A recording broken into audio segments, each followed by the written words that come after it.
এই খাবার না যখন আমি প্রথমবার খাইছিলাম আমার জিহ্বার ফ্লেভার গুলা বার্স্ট হয়েছিল আমার জিহ্বার ভেতর। কত ভালো লাগছিল প্রথম বাইটে, আমার চোখটা কত বড় হয়ে গেছিল, মনে হচ্ছিল যে আমার চোখের পাপড়ি হলো আরো বড় হয়ে যাচ্ছিল। কত মজা ছিল এই খাবার, হলো সবচেয়ে মজার খাবার এই পৃথিবীতে আমি খাইছি। আমি আমার বাবার সার্জারির জন্য ইন্ডিয়াতে গেছিলাম, আর ইন্ডিয়াতে এরকম খাবারও আমি পাইনি। এই খাবারটা অনেক মজা, আমার আমার হাতেও মজা লাগতেছিল রে আল্লাহ, এই খাবার কত মজা। এই খাবার না যখন আমি প্রথমবার খাইছিলাম আমার জিহ্বার ফ্লেভার গুলা বার্স্ট হয়েছিল আমার জিহ্বার ভেতর। কত ভালো লাগছিল প্রথম বাইটে, আমার চোখটা কত বড় হয়ে গেছিল, মনে হচ্ছিল যে আমার চোখের পাপড়ি হলো আরো বড় হয়ে যাচ্ছিল। কত মজা ছিল এই খাবার, হলো সবচেয়ে মজার খাবার এই পৃথিবীতে আমি খাইছি। আমি আমার বাবার সার্জারির জন্য ইন্ডিয়াতে গেছিলাম, আর ইন্ডিয়াতে এরকম খাবারও আমি পাইনি।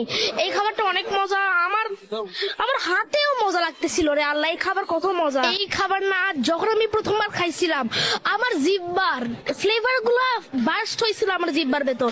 কত ভালো লাগছিল প্রথম বাইটে, আমার চোখটা কত বড় হয়ে গেছিল, মনে হচ্ছিল যে আমার চোখের পাপড়ি হলো আরো বড় হয়ে যাচ্ছিল। কত মজা ছিল এই খাবার, হলো সবচেয়ে মজার খাবার এই পৃথিবীতে আমি খাইছি। আমি আমার বাবার সার্জারির জন্য ইন্ডিয়াতে গেছিলাম, আর ইন্ডিয়াতে এরকম খাবারও আমি পাইনি।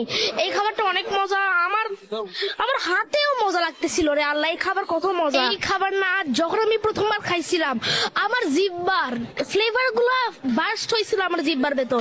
কত ভালো লাগছিল প্রথম বাইটে, আমার চোখটা কত বড় হয়ে গেছিল, মনে হচ্ছিল যে আমার চোখের পাপড়ি হলো আরো বড় হয়ে যাচ্ছিল। কত মজা ছিল এই খাবার, হলো সবচেয়ে মজার খাবার এই পৃথিবীতে আমি খাইছি। আমি আমার বাবার সার্জারির জন্য ইন্ডিয়াতে গেছিলাম, আর ইন্ডিয়াতে এরকম খাবারও আমি পাইনি।